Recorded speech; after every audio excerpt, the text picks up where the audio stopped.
The next tool in our toolbox is peer-mediated instruction intervention, also known as PMII. This involves training peers to support students with ASD in social interactions and social settings. This approach fosters inclusion and encourages the development of meaningful peer relationships. Interventions like peer buddy systems during group work or recess not only benefit students with ASD, but also enhance the empathy and social awareness of all students involved. So how does this work? Well, the teacher would select specific students in the class to act as kind of a peer mentor or as a buddy system in the classroom. And you would select students that demonstrate empathy, have patience, are usually the role model in the class. The students might be, they might even have similar interests as the learner with ASD. The teacher would, after selection, the teacher would train the students on how to interact and be supportive, how to initiate conversation, and how to initiate or help the learner stay on task during an assignment.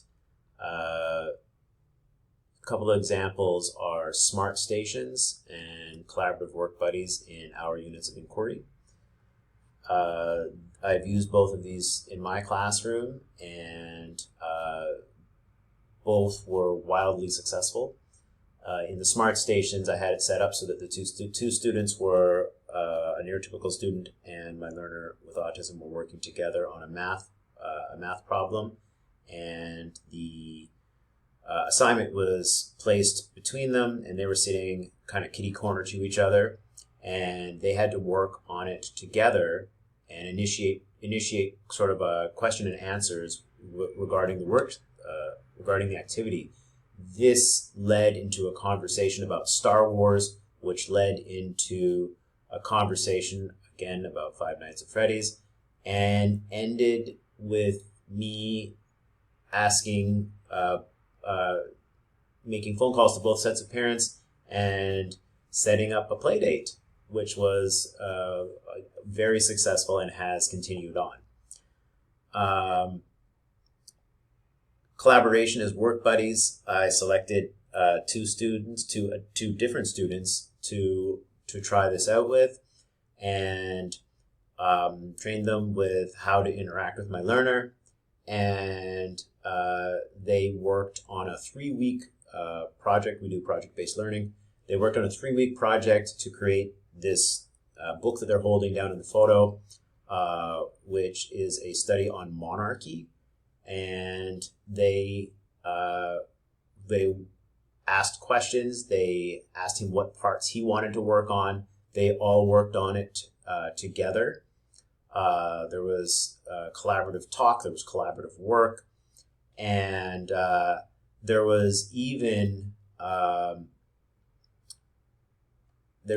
like times when I checked in with them, and the neurotypical learners were so appreciative of having him in their group because he has such unique perspectives, and they were like, "Look how much work he's done! Look!" They were celebrating his successes, and you could see the look on his face just being over the top with how excited he was. So I can't recommend peer-mediated instruction and intervention enough. And again, it's free, so it's a fantastic resource that we can have in our classrooms. I have 2 additional resources that I want to discuss as a part of this toolkit that I found beneficial. The first one is reinforcement strategies. This is we're looking at the 2 kinds of reinforcement, positive and negative. So we're using positive reinforcement to encourage adaptive behaviors and learning how to fade or to removing the reinforcement as our behaviors change. So I think that most teachers, myself included, we're aware and using positive reinforcement in our classrooms, but we were using something like maybe the token system, classroom economy, perhaps, praise, of course, maybe a choice board. I have house chips on this. That's something that our school uses. And what this looks like would be like rewarding appropriate social interactions, or rewarding like such as raising your hand or waiting your turn. And this is something that kind of would just tie into our normal classroom management. But what's one of the takeaways from our course was that using positive reinforcements to reinforce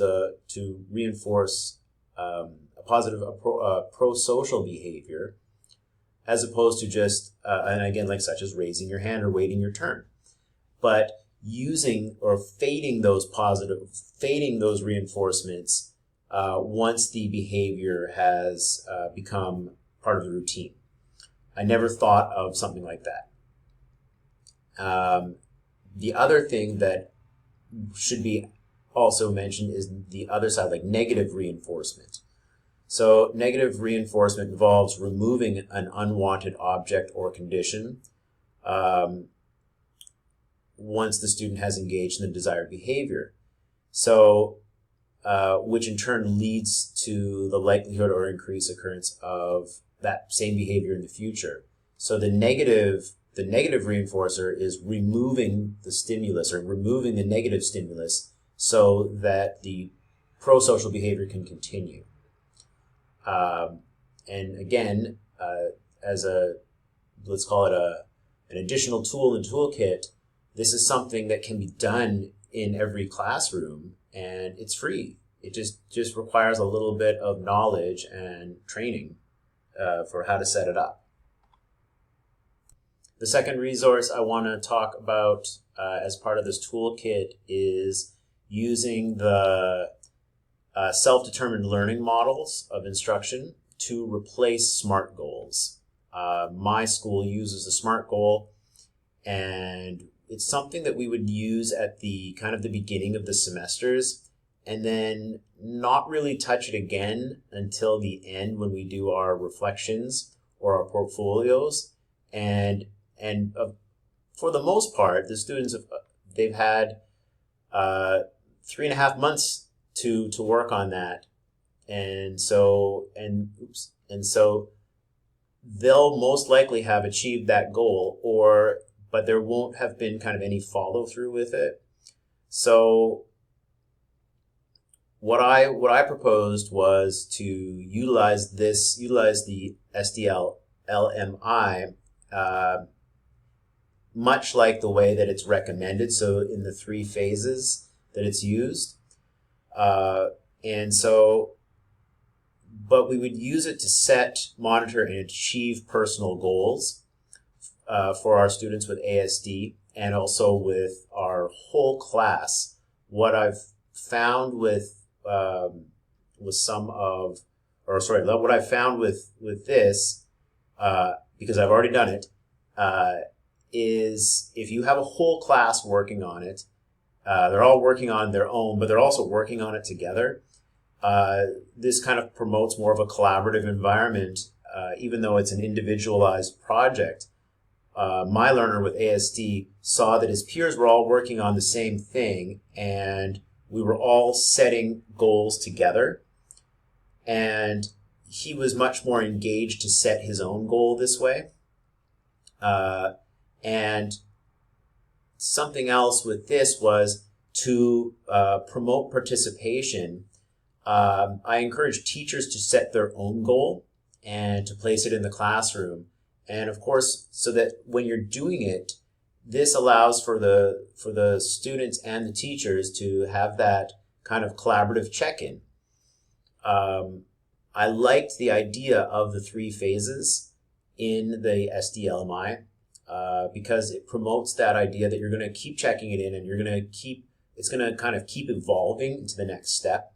So I've included the resource that I made for my own class. I kept the same kind of SMART learning goal template as we've been previously using, because my students were aware of that. But the changes I made were I used the vocabulary and sentences from the SDLMI in this template, so that my students were able now to read this, understand this, and a big one was under the realistic one for my students was, what must change for me to learn what I don't know?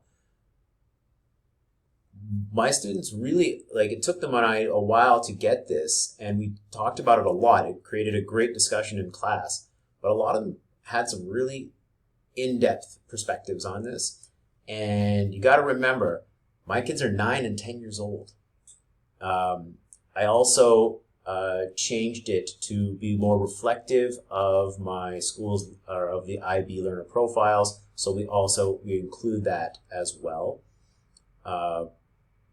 And to be more like the SDLMI, I made it so that it becomes a bi-weekly check-in that we do use during one of our SEL classes. And so far, it's been great watching my students track their goals. And also, it's free. Last one, going further, questions and a call to action. So if I was presenting this to my colleagues, this would have been a blank slide, and it would have been, what are your questions? So my question that I would present to them would be, how can we further support our students with ASD at Isho International School? So how can we do it? Well, we can do it through a call to action. So it's a wall of text, and I'm going to read it to you. Much like Teacher Alex in his ask for assistance to make a multi-tiered student support system happen, getting a support person in to assist with our students with ASD is of the utmost importance. Too many of our teachers lack the knowledge, skills, and time to implement effective strategies and learning accommodations for our learners with ASD. Join me in recognizing and addressing the need for a student support coordinator in the PYP. Use what you have learned in this toolkit to have conversations with our department heads and international headmaster. This sums up this toolkit for me. I have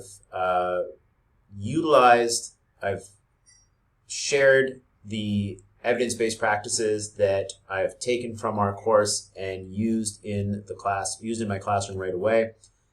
This slide sums it up for me.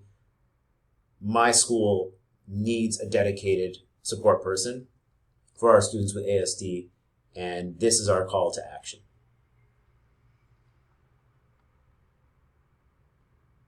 The last two slides are my references.